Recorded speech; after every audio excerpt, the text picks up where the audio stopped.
Okay, I want you to close your eyes for a second. Just picture a theater. Mm-hmm. It's one of those old grand opera houses. You know, red velvet seats, gold trim, the whole thing. And the play on stage has been running for 80 years. Yeah. The actors know every line. The audience knows every beat. It's predictable. It's comforting. Sounds like a pretty nice night out. It is. Until, suddenly, right in the middle of Act 3, the actors just stop talking. completely. The story's over. But here's the really weird part. The curtain doesn't fall. The lights stay on. And all the scenery, all the painted backdrop of alliances and castles, it's all still standing there. But nothing is happening. Just silence. That is a really eerie image. It's like walking onto a movie set after everyone's gone home. The shell is there, but the life is gone. And that image, the order has ended. The set remains standing. That's the metaphor we're diving into today. It's what pulls us into a stack of sources all focused on January 2026, specifically the World Economic Forum in Davos. Right, which is usually the place where that play you described is performed with the most enthusiasm. Davos is normally all about polite agreements and strategic optimism. Usually. Yeah. But the reports from this one describe a totally different mood. The sources use words like heavy, suffocating, tense, and into all that gloom walks Mark Carney, the Canadian Prime Minister. Mm-hmm. And he gives a speech that doesn't just critique the world. He basically reads the eulogy for the global order we've known since World War II. And this is so important. It's not just about what he said inside that room. You have to look at the context, at what was happening outside, because while Carney's talking, the world map is, well, it's kind of catching fire. We are definitely getting to that fire. Specifically, the news breaking about Greenland, which is just, it's unbelievable. But first, let's stick with Carney. Why him? I mean, he's a known quantity, sure, but he's not some kind of revolutionary. He's a banker. And that is the absolute key to all of this. If some radical activist stands up at Davos and yells, "The system is dead," well, people just check their watches. They expect that. It's part of the show. Right. But Mark Carney, he is the ultimate insider. I mean, look at his resume from the source material. Governor of the Bank of Canada, then Governor of the Bank of England. This is the guy who managed the global financial crisis. Exactly. He's the person who fixes the plumbing of the global economy, not the one who blows up the house. He represents stability, prudence. He's the adult in the room. So when the guardian of the status quo says the status quo is gone, you can't ignore it. There's a really interesting detail on the source. It says he didn't use a speechwriter for this. Which is almost unheard of for a prime minister at a summit like that. Normally, those speeches are written by committee. They're filled with what the source calls rhetorical padding. You know, the we face challenges, but together we can overcome them kind of language. Precisely. Soft language designed to reassure markets. But Carney wrote this himself. It was raw. No fluff. He wasn't there to make anyone feel comfortable. And yet, the reaction in the room is described as discomfort followed by a standing ovation. That seems like a contradiction to me. Why are they clapping if he's telling them their world is over? I think you have to consider the psychology of that room. Everyone there knows things are broken. They see the trade wars, the instability, but they have to pretend it's all business as usual. And that's exhausting. So it was. Relief. Yes, the relief of validation. Imagine, you're in a room and you smell smoke, but everyone else is just smiling and talking. You'd think you were going crazy. Then someone finally walks in and says, "The building is on fire." You don't clap for the fire, you clap because you're not crazy anymore. He named the thing everyone was feeling. And that name, the core of his diagnosis, was rupture. Rupture. That's the single most important word for this whole deep dive. Okay, I want to push on that word. Why rupture? Why not crisis or transition? Politicians love the word transition. They do, because transition implies a journey from point A to point B. You know, it suggests there's a bridge. Even if it's a bit bumpy, you'll get across. And crisis. A crisis is temporary. You fix it, you manage it, you go back to normal. But a rupture is a break, like a bone snapping. It's a historical interruption. So there is no bridge. He's saying the continuity is gone. The rules, the international laws, the norms, they haven't just bent. They have snapped. And they aren't coming back. Can we ground that in history? What's a historical rupture look like? The fall of the Berlin Wall in '89? That's a good comparison, but 1989 was a rupture that led to integration, to the world coming together. Carney is describing something much closer to August 1914. The start of World War I. Exactly. Yeah. In the summer of 1914, the world was globalized, trade was booming, people thought a huge war was impossible, the set looked stable, and then overnight, it wasn't. The whole logic of the world changed. Carney is saying we're in one of those moments. The rules we think protect us have just stopped influencing the major decision makers. But, and this goes back to the theater intro, the institutions are still there. The UN building is in New York. The WTO still meets. And that is the set remains standing part. But Kearney's point is that when the spirit of the law is dead, following the letter of the law actually becomes a trap. How is it a trap? Because if you're the only one still following the rules, you're not being good, you're just being a sucker. If you're Europe or Canada and you're limiting your actions based on international law while other powers are acting on pure force, you're just handicapping yourself. That is a terrifying thought for a country like Canada or Germany. Your whole strategy is built on those rules being real. And that was the diagnosis he delivered. He forced them all to look at the wreckage without offering any easy answers. Okay, we have to talk about the elephant in the room. Right. Or the elephant that wasn't in the room. The source says Carney never actually said Donald Trump's name. He didn't have to. The source calls the silence more telling than any direct allusion. When you're talking about the collapse of the rule of law, and everyone knows who's holding the hammer, saying the name almost makes it smaller. It becomes a partisan jab instead of a historical observation. But it's hard to ignore when, as you said, the news that week was all about Project Greenland. Now, I need you to clarify this because when I read the source, I honestly thought it was misreading it. This wasn't just him joking about buying Greenland in a tweet, right? No, we are so far past tweets.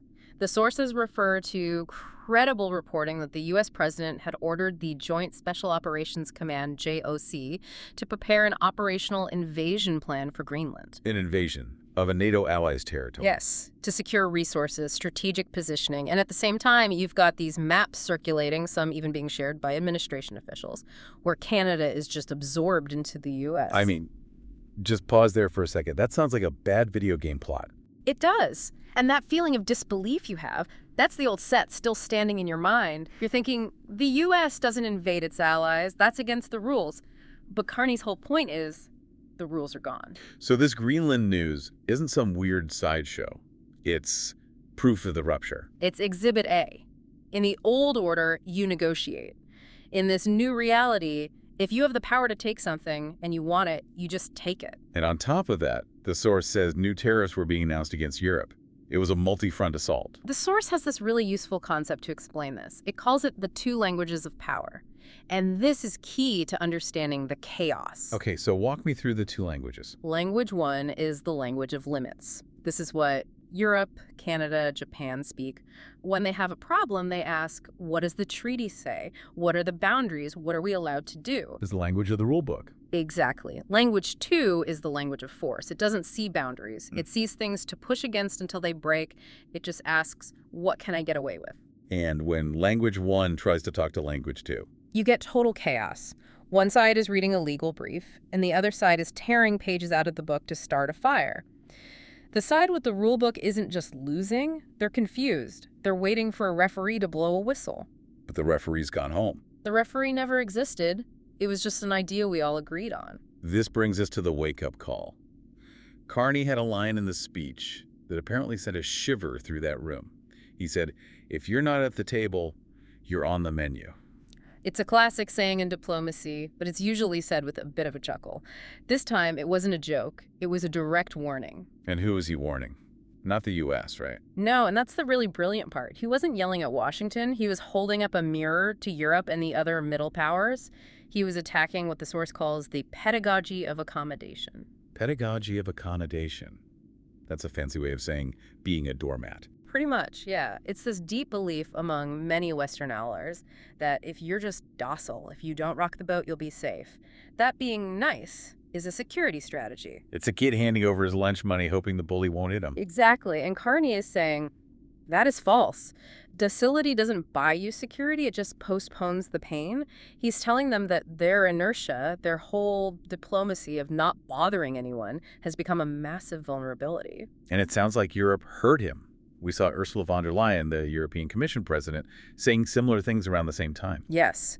She started talking about strategic autonomy and the end of automatic protection. That is a huge shift.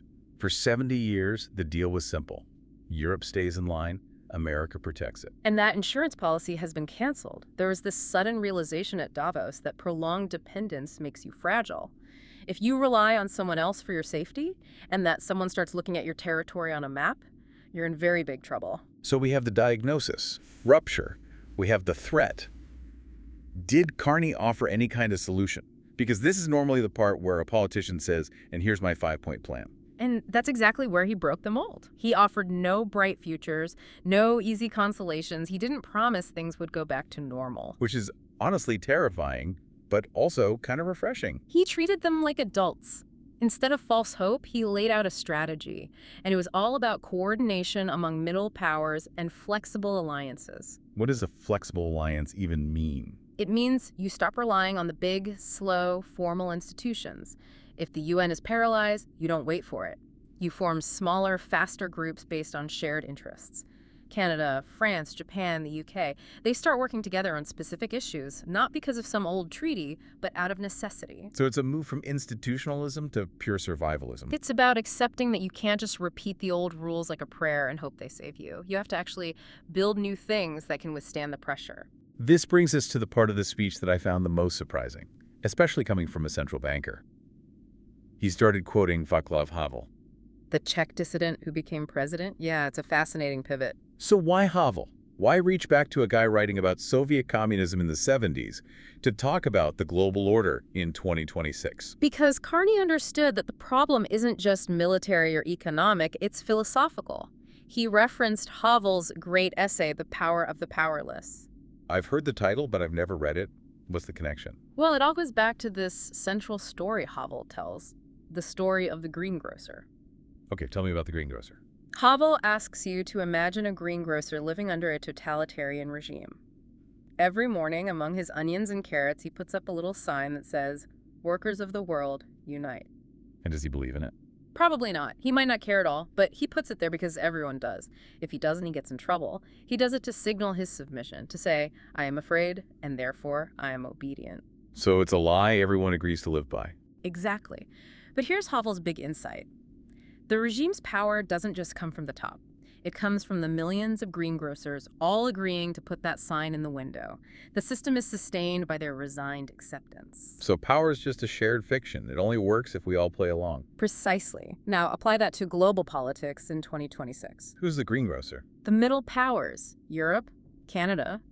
Carney is implying that any global order American hegemony included rules only as long as other countries play along.